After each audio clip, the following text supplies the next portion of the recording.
నమస్కారం NI news కి స్వాగతం. హెడ్లైన్ చూద్దాం. ఏపీలో వర్సిటీ కులపతిగా సీఎం చట్ట సవరణ చేసిన ప్రభుత్వం.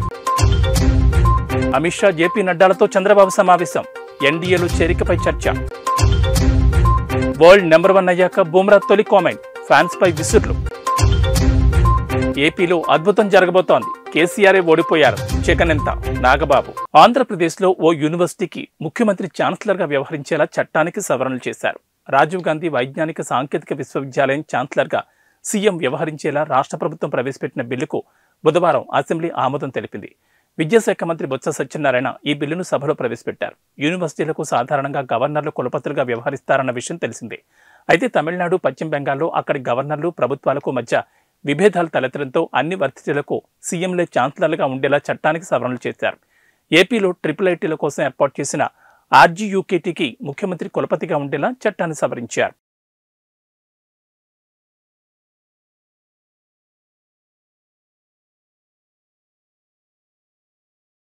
తన సారథ్యంలోని ఎన్డీఏ ఈసారి పార్లమెంట్ ఎన్నికల్లో ఘన విజయం సాధించాలని లక్ష్యంగా పెట్టుకున్న బీజేపీ అందుకు తగ్గట్టుగా వడివడిగా అడుగులు వేస్తోంది.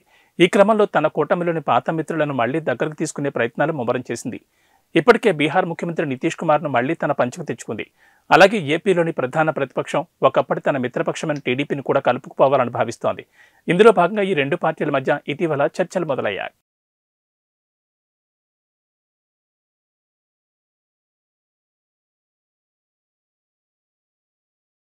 ఐసీసీ ర్యాంకింగ్స్లో 3 ఫార్మాట్లను నెంబర్ 1గా నిలిచిన భారత స్పీడస్టర్ బుమ్రా చరిత్ర సృష్టించాడు. వన్డేల్లో, టీ20లో గతంలోనే నెంబర్ 1గా నిలిచిన బుమ్రా బుధవారం ఐసీసీ ప్రకటించిన టెస్ట్ ర్యాంకుల్లోనూ తొలి స్థానం దక్కించుకున్నాడు. అయితే ఈ అరుదైన ఘనత సొంతం చేసుకున్న వెంటనే బుమ్రా కొందరు ఫ్యాన్స్కు ఊహించని షాక్ ఇచ్చాడు.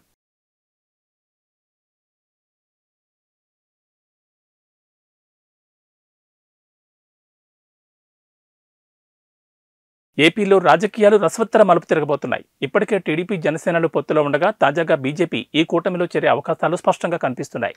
నిన్న రాత్రి ఢిల్లీలో కేంద్ర హోంమంత్రి అమిత్ షా, బీజేపీ జాతీయ అధ్యక్షుడు నడ్డాలతో టీడీపీ అధినేత చంద్రబాబు భేటీ కావడం అందరికీ తెలిసిందే. దీంతో ఈ 3 పార్టీల మధ్య పొత్తు కుదరబోతుందనే సంకేతాలు స్పష్టంగా కనిపిస్తున్నాయి. ఈ నేపథ్యంలో జనసేన నేత కొణిదెల నాగబాబు చేసిన వ్యాఖ్యలు ఈ ఊహాగానాలకు మరింత బలాన్ని చేకూరుస్తున్నాయి.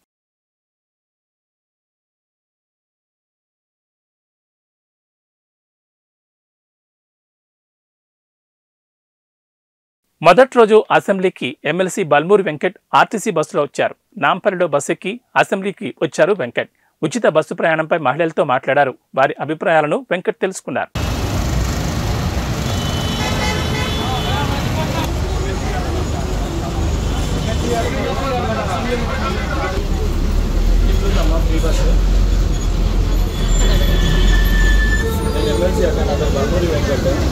మహిళలకి ఫ్రీ బస్ పెట్టింది కదా.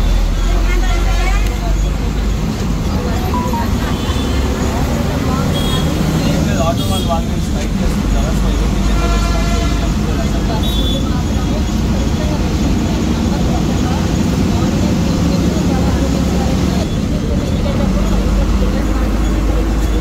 బస్సెస్ పెంచుతారు. 6 months పడుతుంది. అంటే ఒక్కొక్క బస్ రానికి 12 daysకి ఒక బస్సు వస్తూ ఉంది. అంటే జనరల్గా మహిళలు చూసుకొని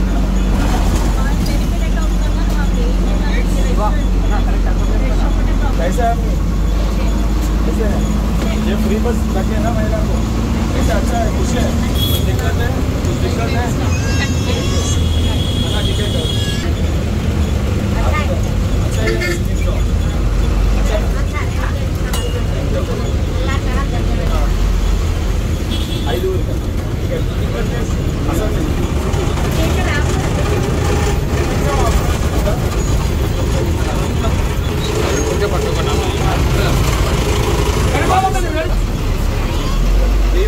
బాగుందా? ఫస్ట్ డే అసెంబ్లీకి పోయి స్టూడెంట్ పోషకాహార లోపాన్ని అధిగమించేందుకు జిల్లాలో ప్రయోగాత్మకంగా చేపట్టిన సిరిపోషణ కార్యక్రమం ఎంతగానో ఉపకరిస్తుందని రాష్ట్ర మహిళా శిశు సంక్షేమ శాఖ కార్యదర్శి వాకాటి కరుణ అన్నారు. బుధవారం సిరిసిల్ల జిల్లా ముస్తాబాద్ మండలం పోత్గల్ గ్రామంలో 6 సంవత్సరాల లోపు విద్యార్థులు, బాలింతలు, గర్భిణీలకు ఫిబ్రవరి మాసంలో వారానికి ఒకసారి రాగి లడ్డూలు, రాగి జావ, మొలకెత్తిన విత్తనాలు, మల్టీ మిల్లెట్ లడ్డూ పంపిణీ చేపట్టేందుకు ఉద్దేశించిన సిరిపోషణ పైలట్ ప్రాజెక్ట్ కార్యక్రమాన్ని కలెక్టర్ అనురాగ్ జైన్తో కలిసి రాష్ట్ర మహిళా శిశు సంక్షేమ శాఖ కార్యదర్శి వాకాటి కరుణ ప్రారంభించారు. మన రాష్ట్రం చాలా అభివృద్ధి అనేది చెందింది. చాలా వాటిల్లో హెల్త్ లో మనం 3వ స్థానంలో ఉన్నాం, అన్నిట్లో ఉన్నాం. కానీ పోషక ఆహారం లోపం అనేది చాలా ఎక్కువగా ఉంది. దాదాపు 40% మహిళలు మీరందరూ ఇప్పుడు కడుపుతో ఉన్నారు, చిన్న బిడ్డలకి తల్లులుగా ఉన్నారు. మరి మీ పోషక ఆహారం అనేది మీరే చూసుకోవాలి. ఎనీమియా అనేది చాలా ఎక్కువ అనేది ఉన్నది. ఎనీమియా అంటే ఏంటో తెలుసా మీకు? ఇప్పుడు గర్భిణీ స్త్రీలను అడుగుతున్నాను, ఎనీమియా అంటే ఏంటో తెలుసా? టాబ్లెట్లు తీసుకుంటున్నారా? Iron tablets, folic acid tablets మన ఆశాలు ఏఎన్ఎంస్ ఇస్తారు కదా, మీకు తీసుకుంటున్నారా లేదా? సో ఎనీమియా అనేది చాలా ఎక్కువ ఉంది. దాదాపు 40% మహిళలకి ఎనీమియా అనేది ఉంటుంది. అలాగే దాదాపు 35% మంది పిల్లలు వాళ్ళ వయసుకి తగ్గిన హైట్ కానీ వెయిట్ కానీ మనకి లేరు. అది మన మంచి పోషక ఆహారం తీసుకుంటే వస్తుంది. అది మన ఇంట్లోనే పప్పు, ఆకుకూరలు ఇప్పుడే నా ముందర చెప్పిన వ్యక్తి చెప్పారు. మరి ఈ కార్యక్రమం ద్వారా మన అనురాగ్, మన కలెక్టర్ గారు మహిళలకి, పిల్లలకి రాగి లడ్డు ద్వారా వాళ్ళకి అందవలసిన పోషణ అనేది ఇవ్వడానికి, ముఖ్యంగా ఒక అవేర్నెస్ అనేది క్రియేట్ చేయడానికి ఈ కార్యక్రమం అనేది చేపట్టారు. సో నేను మనస్ఫూర్తిగా వారిని అభినందిస్తున్నాను. మీకు అనురాగ్ లాంటి కలెక్టర్ అనేది జిల్లాకు ఉండడం మీ అందరి అదృష్టం. ఎందుకంటే అంత పట్టించుకుని ఉండేటప్పుడు. ఎయిర్పోర్ట్ మాదిరిగా సికింద్రాబాద్ రైల్వే స్టేషన్ అభివృద్ధి చేస్తున్నట్లు కేంద్ర మంత్రి కిషన్ రెడ్డి స్పష్టం చేశారు. సికింద్రాబాద్ రైల్వే స్టేషన్ తిరిగి అభివృద్ధి చేస్తున్న పనులను ఆయన పరిశీలించారు. అధికారులతో కలిసి సమీక్ష నిర్వహించారు. ఆధునిక సాంకేతిక పరిజ్ఞానంతో పాటు అత్యంత సౌకర్యవంతంగా స్టేషన్ రూపొందించేలా కేంద్రం చొరవ తీసుకుందని వివరించారు. ప్రజా సౌకర్యార్థం కోసం ఆధునిక వసతులను కల్పిస్తున్నామని ధీమా వ్యక్తం చేశారు. ఈ కార్యక్రమంలో స్థానిక corporator Deepika, GHMC engineer Devender, BJP నాయకులు పాల్గొన్నారు.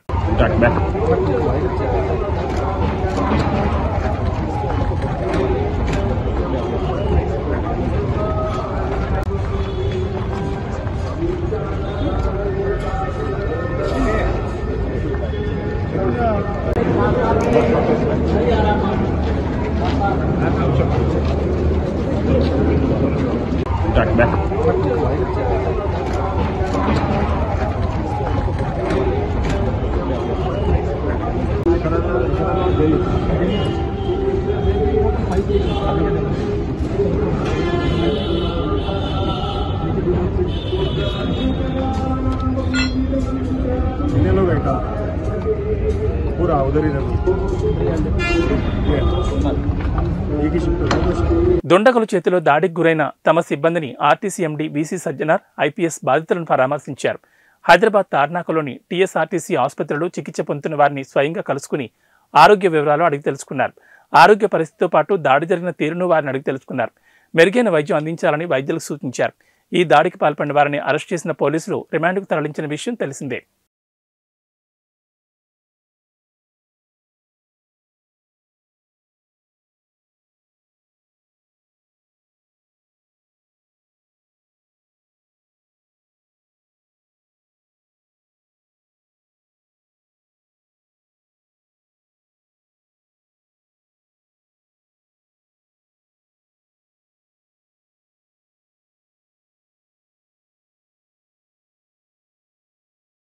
నాగర్ కర్నూలు జిల్లా అచ్చంపేట వ్యవసాయ మార్కెట్లో రైతులు పండించిన పల్లీలకు గిట్టుబాటు ధర కల్పించాలని వ్యవసాయ కార్యాలయం ముందు రైతులు ఆందోళన చేపట్టారు.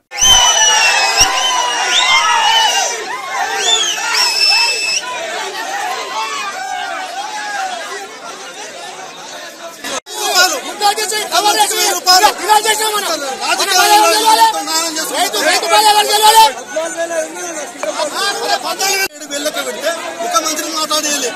ఈ అచ్చంపేట చేతులు మొత్తం కుంభకాయలు ఉత్తరాంతాల దింగుతారు. మన 3 రూపాయలు వడ్డీనా, 3 రూపాయల వడ్డీ మామూలు చేస్తారు. 3 రూపాయల వడ్డీ తీసుకొని చేతులు మామూలు చేస్తారు. బయట అనుకుంటాం. ఈ వారం కిందనే మీకు కామ్ తగ్గిందా? ఇలా చెప్పడానికి సభలు వస్తుంది. మీకు కామ్ తగ్గిందా?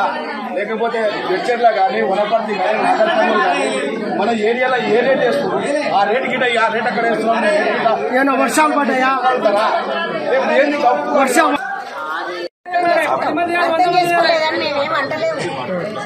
తక్కినోళ్ళు ఉన్నారు, ఎక్కినోళ్ళు ఉన్నారు. దీంట్లో మీరు ఒక 10 మంది వస్తే దానికి మనం పరిష్కారం చేద్దాం. కానీ ప్రతి 100 మంది మాట్లాడితే స్టేట్ ట్రేడర్స్ కూడా జవాబు చెప్పలేరు, పరిష్కారం కూడా కాదు. ఏమంటారు, ఇట్లే ఉంటుంటే మళ్ళీ రేపు మనం చేస్తాం మార్కెట్ ఇబ్బంది అవుతుందా కదా, రేపటి వరకు మీరు ఉండదు.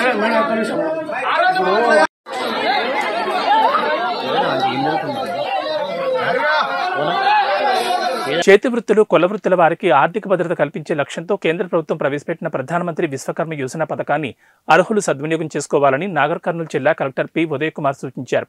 బుధవారం సాయంత్రం కలెక్టరేట్ వీడియో కాన్ఫరెన్స్ సమావేశ మందిరంలో ప్రధానమంత్రి విశ్వకర్మ యోజన పథకంపై సంబంధిత అధికారులతో జిల్లా కలెక్టర్ ఉదయ్ కుమార్ సమీక్షించారు. ఈ సందర్భంగా కలెక్టర్ మాట్లాడుతూ 18 సంప్రదాయ వృత్తులకు చెందిన కుల వృత్తులు, కళాకారులు మరియు హస్త కళాకారులు, విశ్వకర్మ, ధోబి, నాయిని బ్రాహ్మణ, కుమ్మరి, శిల్పులు, స్వర్ణకారులు, వడ్డెర, మేర, మేదరి, ఒప్పరి, మొచ్చి మొదలగు చేతి వృత్తుల వారు మరియు కళాకారులకు పరికరాల కోసం సహకారాన్ని అందించడం జరుగుతుందని కలెక్టర్ తెలిపారు.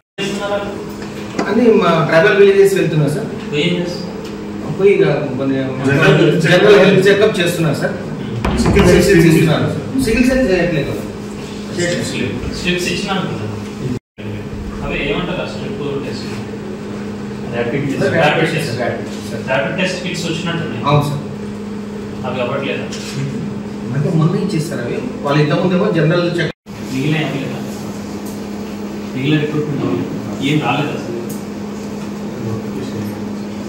ప్రభుత్వానికి అడ్వైజర్స్ అవసరం లేదని ఆనాడు కోర్టుకు వెళ్లిన తాజా సీఎం రేవంత్ రెడ్డి ఆంధ్రాకు చెందిన వారిని అడ్వైజర్స్ గా నియమించడాన్ని తీవ్రంగా తప్పుపట్టారు. రాజకీయాలకు సంబంధం లేదని ప్రసన్న కుమార్ని ఎలా నియమిస్తారని ప్రశ్నించారు. విద్యుత్ సంస్థల్లో కూడా ఆంధ్రాకు చెందిన వారే పెద్ద పోస్టుల్లో ఉన్నారని, కేవలం ఒక్కరు మాత్రమే తెలంగాణ రాష్ట్రం నుంచి ఉండడంతో గ్రేటర్ హైదరాబాద్ లో రోజుకు 4 గంటల కరెంటు కోతలు తప్పడం లేదని ఎద్దేవా చేశారు. పోగొట్టిందే కాంగ్రెస్ పార్టీ.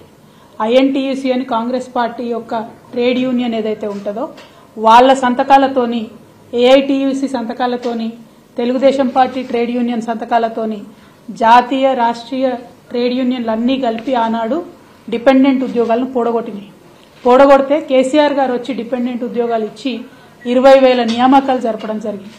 ఆ 20,000 నియామకాలు జరిపినటువంటి సందర్భంలో ఎన్నడూ కూడా కేసీఆర్ గారు వెళ్లి ఒక్క నియామక పత్రం కూడా ఇవ్వలేదు.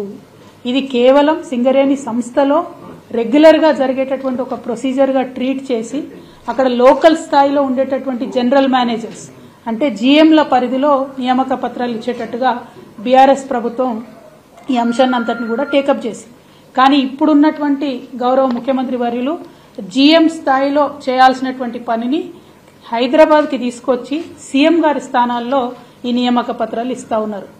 దీంతో పాటు ఇంకా విద్యుత్ సంస్థ అత్యంత కీలకమైనటువంటి సంస్థ. ఆ విద్యుత్ సంస్థలో కూడా మీరు మొత్తం ఆంధ్రలోనే నింపారు. 4 డైరెక్టర్లు ఉంటే 3 ఆంధ్రోళ్ళు ఉన్నారు విద్యుత్ సంస్థలో. దాని పర్యవసానం ఏం జరుగుతుంది? ఇలా హైదరాబాద్లో గచ్చిబౌలిలో బంజారాహిల్స్లో 4 గంటలు కరెంటు పోతుంది. ఏదైతే ఇండస్ట్రీస్ కోసం పార్కులు పెట్టినామో అందులో 3-4 గంటలు కరెంటు పోతుంది. ఇక రైతులనైతే పట్టించుకున్న నాదులు లేదు, ఎప్పుడు కరెంట్ వస్తుందో ఎప్పుడు పోతుందో తెలియనటువంటి పరిస్థితి ఉన్నది. మీరు మొత్తం ఆంధ్రోళ్లను నేను 3 పేర్లు చదువుతా ఇయ్యాలి ఖచ్చితంగా. 4 ఎస్పీడీఎస్సీలో మీరు డైరెక్టర్లు పెట్టుకుంటే అందులో నందకుమార్ అంటే ఆయన, నరసింహులు గారు అంటే ఆయన, సుధా మాధురి అనేటటువంటి మేడము, వీళ్ళందరినీ కూడా మీరు డైరెక్టర్లు వేసుకున్నారు. వీళ్లను ఆంధ్రోళ్లను డైరెక్టర్లు వేయడానికి 7 సీనియారిటీ ఉన్నటువంటి తెలంగాణ వాళ్ళను పక్కన పెట్టి ధర్మాధికారి కమిషన్ ఇచ్చినటువంటి రిపోర్టుని మీరు ఆసరాగా చూపించి, ఒక సాకుగా చూపించి ఇవాళ ఆంధ్రోళన తీసుకొచ్చి తెలంగాణ కరెంటు మలిపోయే విషయంలో మీరు ఊసబెట్టిరు. మరి కరెంట్ ఎట్లా వస్తుందండి? ఎట్లుంటది? తెలంగాణ ప్రయోజనాల మీద వాళ్ళకి ఏం ఇంట్రెస్ట్ ఉంటుంది? ఇదివరకు కేసీఆర్ గారు ఉన్నప్పుడు ఒక్క నిమిషం అన్న కరెంటు పోయిందా? ఇలా హైదరాబాద్ మహానగరంలో విశ్వనగరం చేద్దాం అనుకున్న దగ్గర 3-4 రాష్ట్ర ప్రభుత్వం చేపట్టిన 6 గ్యారంటీల్లో 4 గ్యారంటీలు అమలవుతున్నాయని, అదేవిధంగా ముఖ్యమంత్రి రేవంత్ రెడ్డి వనపర్తి శాసనసభ్యులు మెగారెడ్డి ఆధ్వర్యంలో పెద్దమందరి మండలానికి 2,50,00,000 ఎన్ఆర్ఈజీఎస్ నిధుల నుంచి శాంక్షన్ చేసిన ఎమ్మెల్యేకి ప్రత్యేక ధన్యవాదాలు తెలుపుతూ కాంగ్రెస్ ప్రభుత్వం ముందు ఎన్నో అభివృద్ధి కార్యక్రమాలు చేపడుతుందని పెద్దమందరి ఎంపీపీ రఘుప్రసాద్ తెలిపారు. ఈ సమావేశంలో సర్పంచ్ వెంకటస్వామి, జడ్పీటీసీ వెంకటస్వామి, మాజీ ఎంపీటీసీ రామచంద్రగౌడ్, టైలర్ రవి, మాజీ ఎంపీటీసీ బుచ్చన్న, వెంకటేష్ రెడ్డి తదితరులు పాల్గొన్నారు.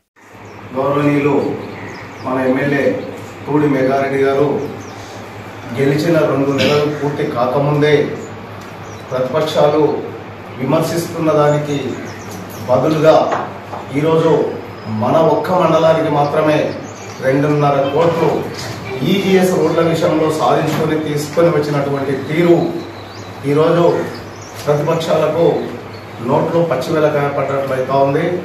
వాళ్ళు 6 గ్యారెంటీలు ఏమా అని చెప్పి ప్రజల్లో దుమ్మెత్తి పోసేటటువంటి కార్యక్రమాలు చేపట్టినా ప్రజలు నమ్మడం లేదు. మరి మనకు కాంగ్రెస్ ప్రభుత్వం చేపట్టినటువంటి 6 గ్యారెంటీలలో భాగంగా మొదటి 2 గ్యారెంటీలు పూర్తి చేయడం జరిగింది. మరియు 2 గ్యారెంటీల్లో భాగంగా సిలిండరు మరియు కరెంటు త్వరలో ప్రజలకు చేరువ చేసే ముఖ్య ఉద్దేశంతో పనిచేస్తుందని తెలియజేసుకుంటున్నాం. కావున ఈ శాంక్షన్ చేసినందుకు మనకు గౌరవ శాసనసభలో తోడి మేఘారెడ్డి గారికి ధన్యవాదాలు తెలియజేసుకుంటున్నాం. ఎన్ఆర్ఎస్ ఫండ్స్ మన మండలానికి 2,50,00,000 రూపాయలు శాంక్షన్ చేయడం జరిగింది. అదేవిధంగా ప్రజల వద్ద నుంచి స్వయంగా 68 వినతులు స్వీకరించి సమస్యల సత్వర పరిష్కారానికి కృషి చేస్తామని హామీని రాజన్న సిరిసిల్ల జిల్లా ఎస్పీ అఖిల్ మహాజన్ జిల్లాలో గ్రామస్థాయిలో నెలకొన్న శాంతి భద్రతల సమస్యలు, ప్రజల సమస్యల పరిష్కారం, గ్రామీణ ప్రాంత ప్రజలకు మరింత చేరువుగా పోలీస్ సేవలు అందించడమే లక్ష్యంగా ఠాణా దివస్ ప్రతి నెల మొదటి మంగళవారం రోజున ఒక పోలీస్ స్టేషన్లో నిర్వహిస్తున్నామని, అందులో భాగంగా ఈరోజు ముస్తాబాద్ పోలీస్ స్టేషన్లో ఉదయం నుంచి ప్రజలకు అందుబాటులో ఉండి ప్రజల వద్ద నుంచి 68 అర్జీలు స్వీకరించి సమస్యల పరిష్కారం కోసం వెనువెంటనే అధికారులకు ఆదేశాలు జారీ చేసిన ఎస్పీ ఈ కార్యక్రమంలో జిల్లా SP Akhil Mahajan, DSP Udaya Reddy, CI Sadan Kumar, SI Shekar Reddy, police సిబ్బంది, ఫిర్యాదుదారులు పాల్గొన్నారు. లైట్ రావాలి, చీకటి ఉంది.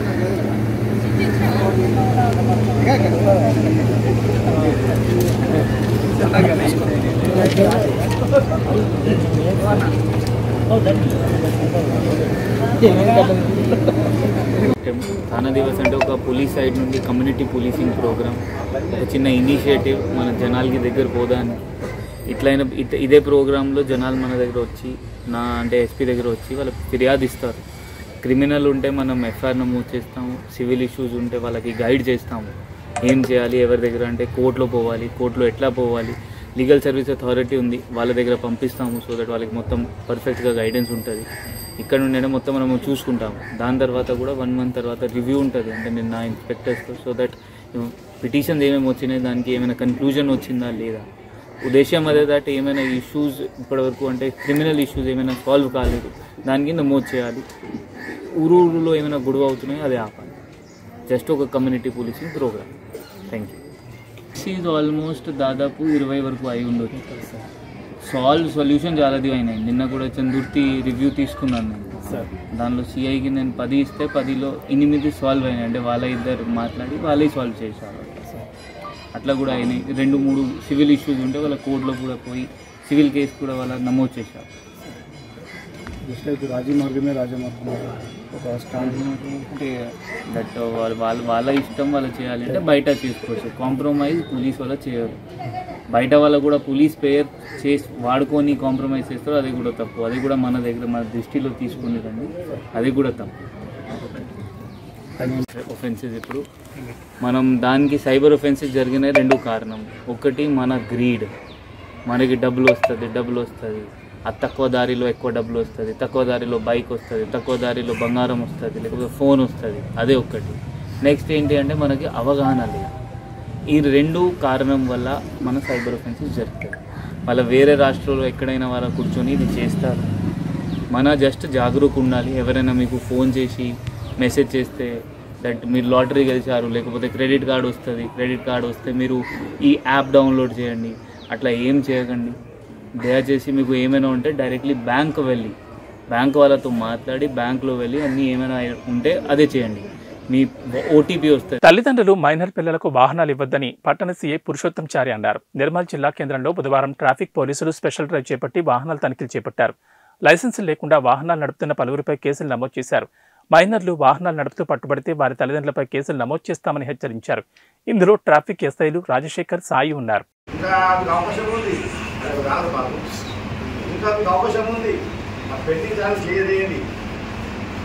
రెండు కన్నా ఎక్కువ ఉంటే కాబట్టి బండి ఇక్కడ ఉంటుంది, బండి మొత్తం కట్టేదాకా రాదు.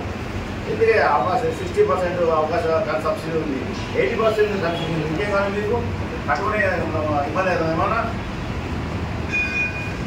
ఏమన్నా అట్లా ఉన్నాయి కదా, పెండింగ్ ఉన్నాయి కదా, ఉంటే పడి కన్నా ఇక్కడ నుంచి మా జిల్లా ఎస్పీ గవర్నర్ మా ఎస్పీ మేడం గారు ఆదేశాల మేరకు ఖచ్చితంగా కఠిన చర్యలు ఉంటాయి. మీ మీద హెల్మెట్ బండి ఉపయోగపడదాము, 2 రోజులకు ఇవ్వము, ఆర్టీ అమ్ముతాము, ఏపీ వేస్తాము. మా పైన 200 రూపాయలు, అదే ఆర్టీ వల్ల రూపాయలు. మైనర్లో మాత్రం ఎక్స్క్లూజివ్ బస్సు లేదు. మైనర్లు ఉంటే వాళ్ళ అమ్మాయిని చూపిస్తాం, కౌన్సిలింగ్ ఇస్తాము, బండి తీసేద్దాము, అతనికే చెప్తాము. దయచేసి అందరూ కూడా హెల్మెట్ పెట్టుకోండి. నాకేమి కాదు కాన్సెప్ట్ ఇవ్వండి. మంచి పిల్లలు చనిపోతున్నారు, యువకులు 17 సంవత్సరాలు ఇంటర్ క్లాస్ చెప్పకూడదు. నన్నైతే మీరు నాకే వీళ్ళు కానీ చూస్తాను. నా ముందు నా కళ్ళ ముందు తెలుసు ఎక్కడున్నా నా సలహా వేసరి కాదు. ఇప్పుడు ఆలోచించండి, నాకే ఇట్లుంటే వాళ్ళ అమ్మ నాకు ఇట్లుంటుంది.